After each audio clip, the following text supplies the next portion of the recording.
we prioritize things that are important. This is not priority sequence. This is not a phone call. You're not calling, Hydro One trying to figure out, your billing, or Rogers or TELUS. This is life. It doesn't not come through a sequence, but it does come with priority. So I'm leaving this in the podcast. I'm leaving it. I like it. I like it.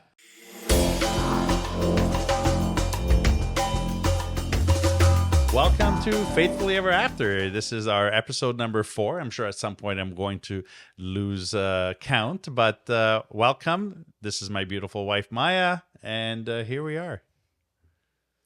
Hi. Hi. Testing Good 1, to 2. be No. back with you guys. Yeah, so we're going to have some fun today.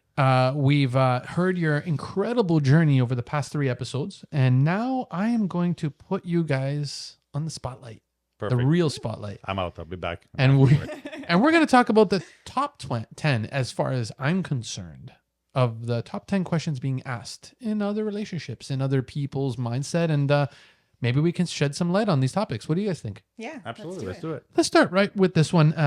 Feel free to jump in whenever you guys want to. Let's do this one. We'll start off on an easy one.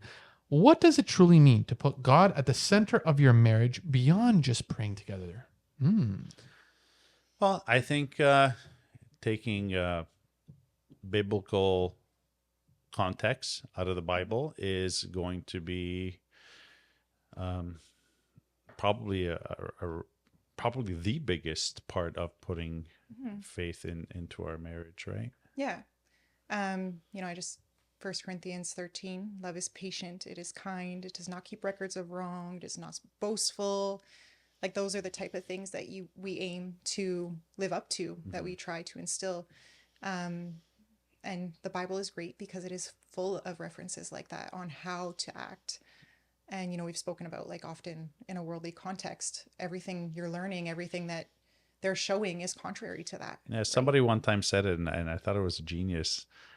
Jonathan Matteo, he actually said, Bible, basic instructions before leaving Earth.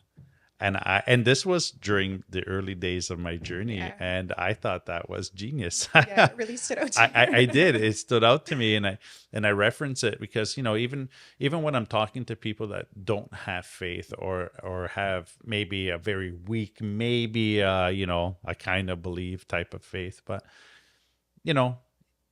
if we were wrong, completely wrong, but just think about the life that you would have led, the goodness, the goodness to others, to humanity, it's a, God-driven life.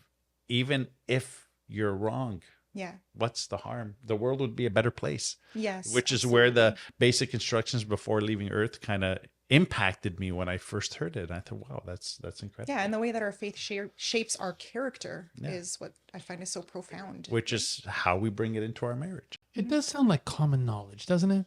Sounds like it's such a common thing everybody should be doing every day, but yet it doesn't happen. Right. It's odd, right? You would think that, I mean, listen, Well, everything I in the never lived by it natural either, steers right? you away from that. Yes, Though. Everything in the natural is me, myself, and I. Yeah. Right. And even more so today with You're social wrong. media. Like, that's it. I'm just going to stop there. You were wrong in this argument. So, but love is patient. Love is kind. Let's walk through it together. How do we do this in love, all the right ways, right? I love it. Going with number 2. How do you guys navigate conflict as a couple without losing sight of faith? That's a very difficult one. I think there's ups and downs with that, depending on the conflict. It's not always easy to navigate away from the situation when it's fresh at hand. So I think that we've learned to... And we haven't mastered it. Like, I No. would say this is something that we work on all the time. Of course. And every situation is different. Yeah. So we don't, very seldomly do we have the same conflict twice. It's usually something new that comes up. But I'm a processor, so sometimes I need that time to be able to step away and just take a minute to not act out in anger or frustration. I'm like, okay, let me just get it together and get the emotions under control so I can face this how I want to face it, not by my overwhelming emotions in the situation. And I often react. My first initial response is to react. I said it earlier on one of the earlier podcasts. I have no filter between my brain and my mouth, which is, something that I've been working on. I take a minute to sit down and kind of process what's going on, and really, is it worth the argument sometimes? Would you say that the one thing people lack is the fact that they don't pause before their emotions get the best of them? I believe they don't pause, and nor do they take the other person's feelings into the equation. They don't Into take consideration. into consideration.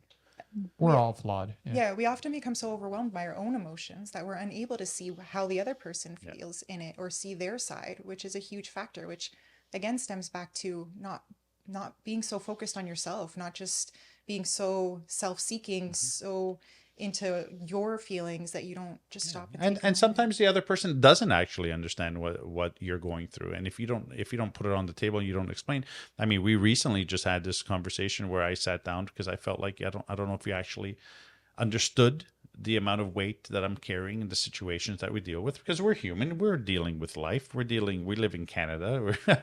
We know Canadians are dealing with a lot right now, and I sat down to say, hey, listen, I know, and I also acknowledge the fact, I know that you carry your own weight. And I know you deal with AJ and with school and work, and I know you carry your own weight. So I don't want my comments to, I'm not trying to put aside anything that you do. She brings everything to the table. I can only do what I do because of her, and I recognize that. But sometimes I have to sit down and say, but do you really recognize the amount of weight and the things that I'm going through? Because sometimes it may come off like I'm and a not. lot of the times I don't see it, right? Like we don't work as closely together as we always have. So sometimes I don't see it. And I don't bring it to the So table say because that I like to that protect would be the her. next step. Yeah. So first is getting your emotions in check. I think not acting out of emotion, but then going back to that communication piece. Yeah, of course. You're not psychic. I'm not psychic. No. So being able to effectively communicate how you're feeling in the situation is so important, or vice versa, right? Vice versa, of course. Yeah. And this is the next really good question that actually ties into that. What role does forgiveness play in a relationship, and how can couples practice it daily? Well, I think you can only move on once you forgive, right? You can't move on if there's no forgiveness. So I think forgiveness is a Keeping huge. no records of wrong. Right. That is huge. Yeah, it is. Listen, I've always said it, even before faith. I'm no one to judge anybody. The things I've been through and I've done in my own life, I am in no position to judge anybody, and I have never done that. I never judge, and I don't hold records of wrong. Yeah, we know a couple who are actually in the middle of separation, and I know that was a huge factor. Like one of the two were able to recite absolutely everything wrong that the other spouse had done in their 20-year period, holding on to every single one. So when things were blowing up at this extreme, for you to hold on to all of that over 20 years, there's going to be a lot of things that happen over time, right? So It's easy to forgive. It's hard to forget. yeah. And unfortunately, you know what? How did you guys do that? How did you forget? Well, if you don't, I mean, listen, I don't want to say that if you don't forget, that means you didn't really mean to forgive. I don't want to say that because that's not necessarily true, but you make the decision to move on, right? Again, it's about being intentional, right? I intentionally don't care about the past. We've learned from it, and we're moving forward into a brighter light.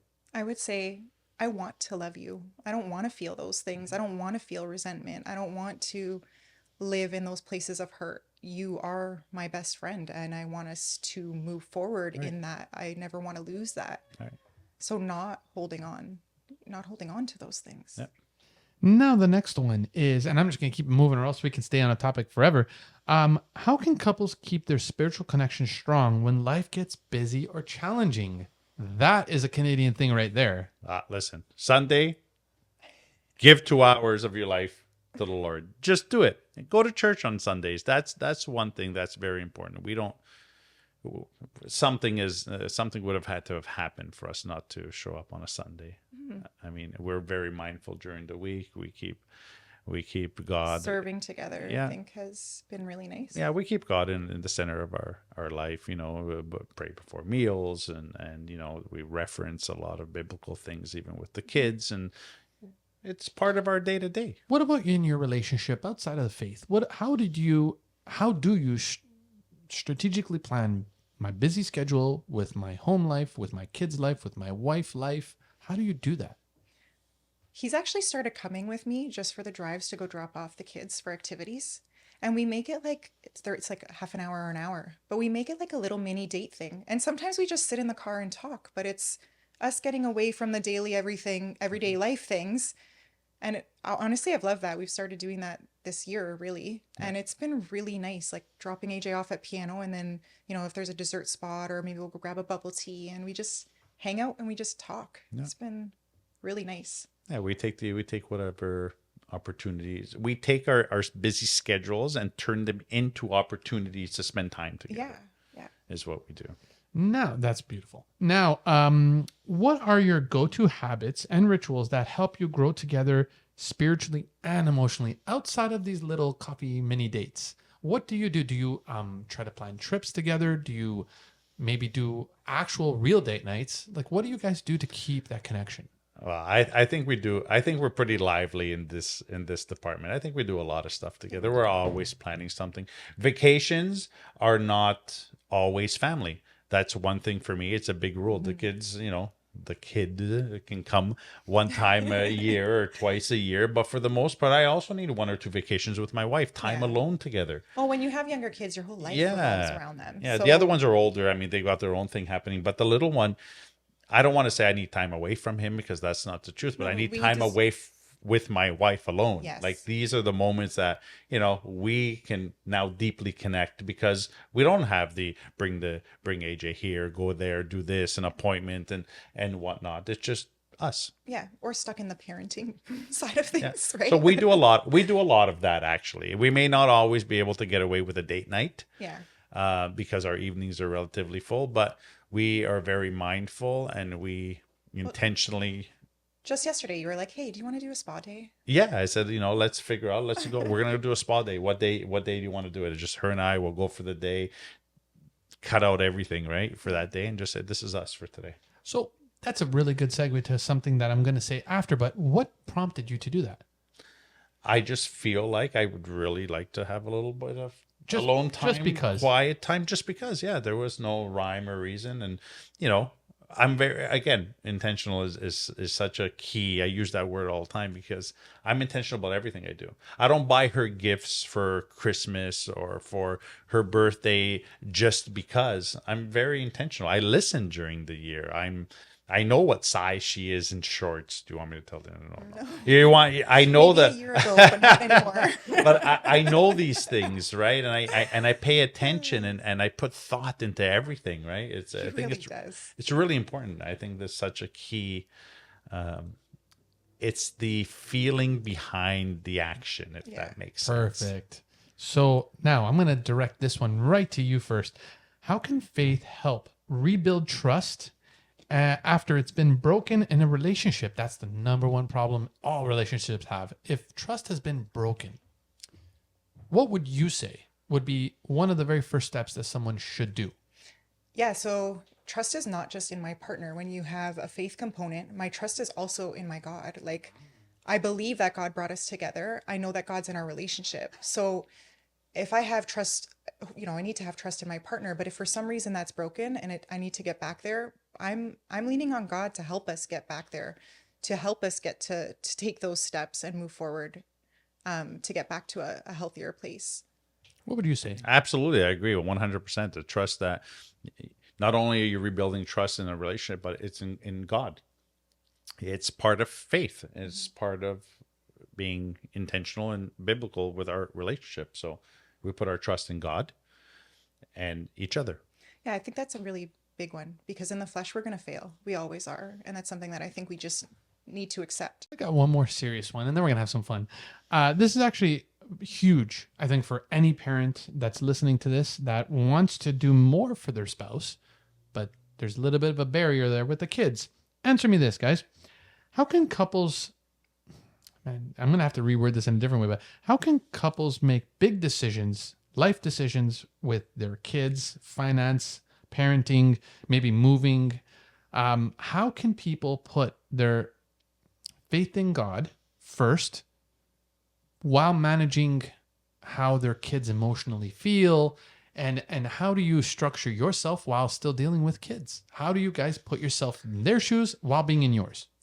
Well, do you want to go? Let's go ahead. I would say don't rush into a decision, right? Like take time to invite God into it, pray about it, see if, I'll often pray, God, open the doors that are meant to be open and close the ones that are not. If we're not supposed to take this step, don't even make it so, right? So taking the time not to just on a whim make a decision, but really take time to invite God into the process. And, again, the patience component of not just jumping in, but taking that time to walk through the steps. Yeah, and I don't want to say something that's going to sound incorrect, but we take, and I only refer to one of the kids because the other two are already kind of on their own, but we take him into consideration, but he's not the factor of the decisions that we make. Yes. We put each other first because, there's a lot of, you see it often out there in social media, especially in a religious context. If you start putting the kids in between the decisions that we make as parents, then we are actually driving a wedge. Most parents I know put their kids first. Right. So they'll highly value their kids. But when the kids are, and we've got two that are up and older and out and living their life, then we'll have nothing left between us. So I think it's important that the decisions that we make have to be, you pray about it, you go down that road, but ultimately it should not have, nothing else should have any bearing outside of us as parents, as husband and wife. And, we pray about. Yeah. And kids aren't mature enough or have had enough life experience often to, make these big life decisions. So I think as parents, it's important that we lead the way while considering their emotions and considering at where they're at in their life. But I think they can't be the deciding factor. Absolutely. Yeah. How do you guys feel about the aspect of anxiety, stress, depression? All of that also comes into play when you're talking about relationships and solo. Have you guys ever dealt with that? And if so, how did you navigate it? I'm sure we have all dealt with stress, obviously, but this morning I was dealing.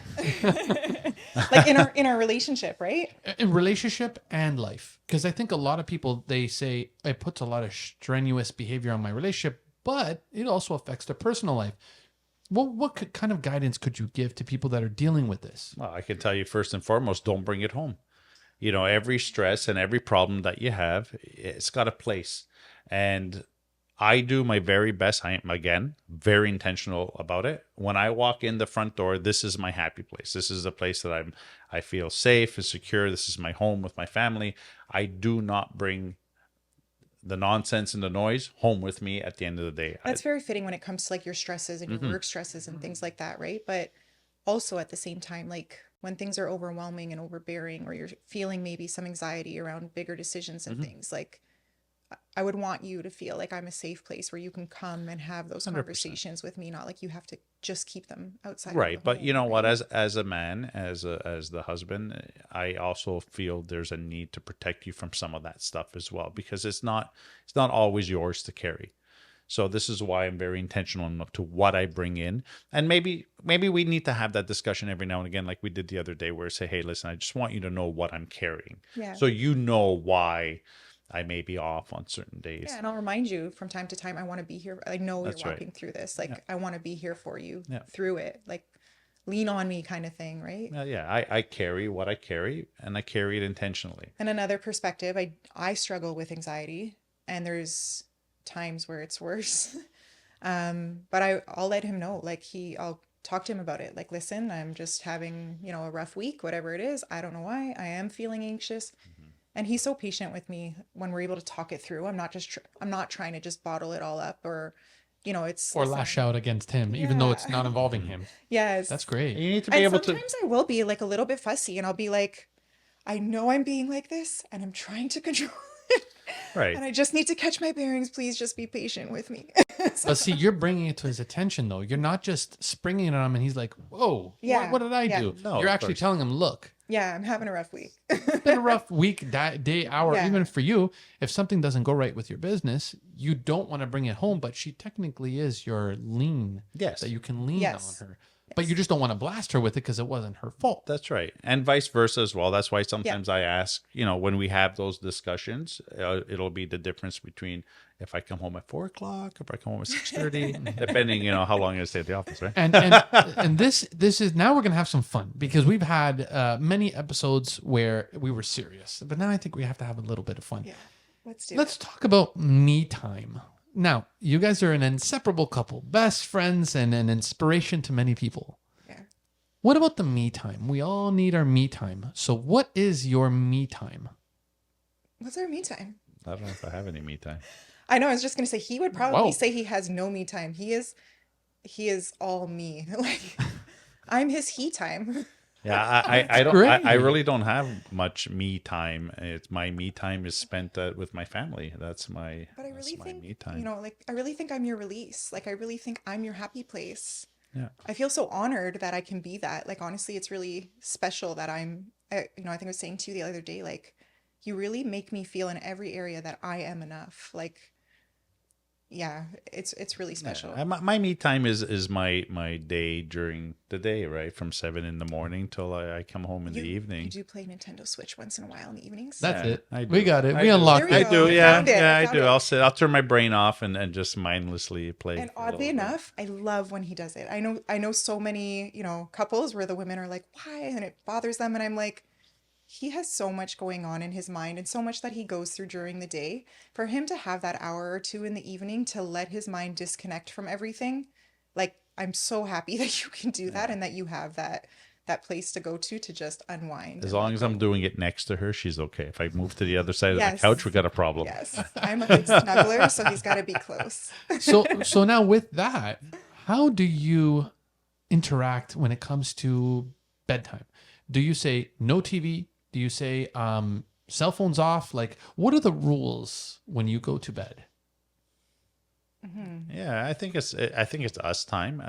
Very rarely will you sit up and read, and sometimes I'm just exhausted. Sometimes So people I'll, doom scroll, on social media, Yeah. they doom scroll. So I've been no. reading, yeah, but I went to him and I asked. I said, "Does it bother you? Like, if I feel like in the evenings we're usually just intentional about having that time together because life is busy, and I've been reading a lot lately. So I was like, does it make you feel like we're not getting that time anymore, or are you okay that I'm lying next to you while we're doing it?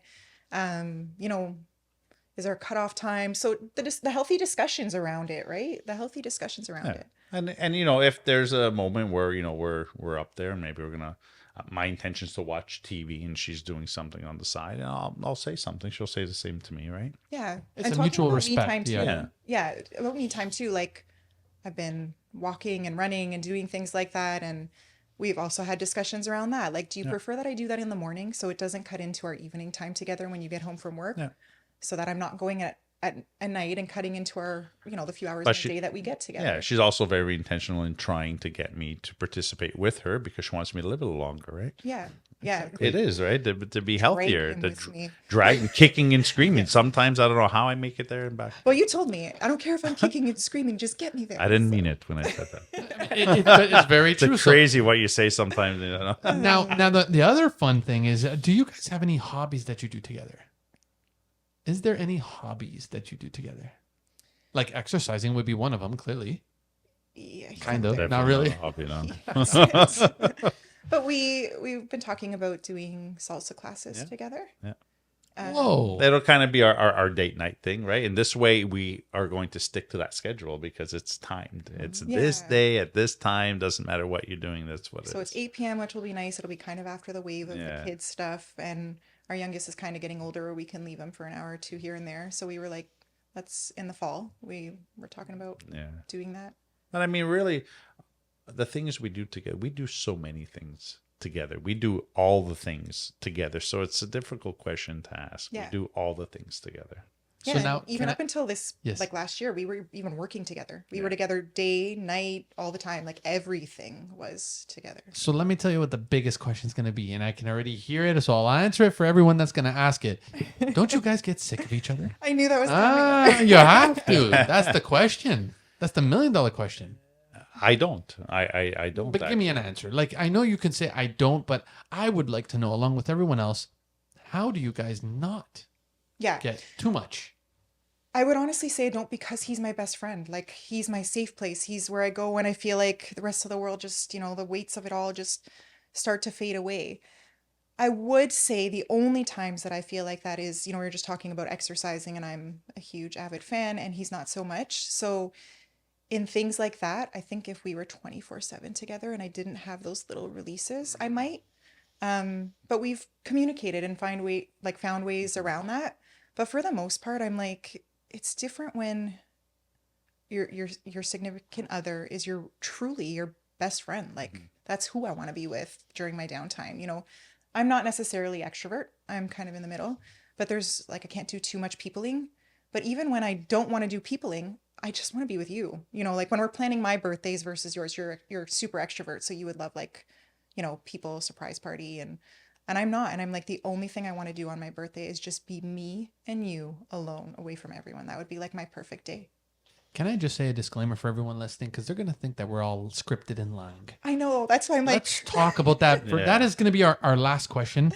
Guys, are we scripting this? We're not actually. No. We actually didn't even know what we were doing when we started.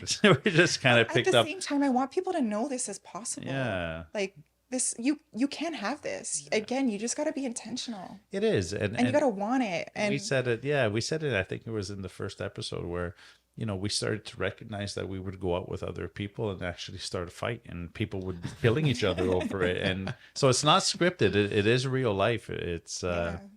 but again, be intentional, right? Love is an action. It's not just a feeling. You can have it as a feeling for the first 18 months, but when that chemical reaction changes in your brain, then it's an action, and you have to want to do it. And when people were telling us we were getting, crazy for getting married so quickly, that's exactly what I was being told. That honeymoon phase is going to end. You're not going to feel puppy like love, this all the that puppy time. love. Yeah. But it's 18 months from now, Yeah, the 13 dopamine years is going though. to fade. Yeah, 13 years, and we're just as in love today as we were 13 years ago.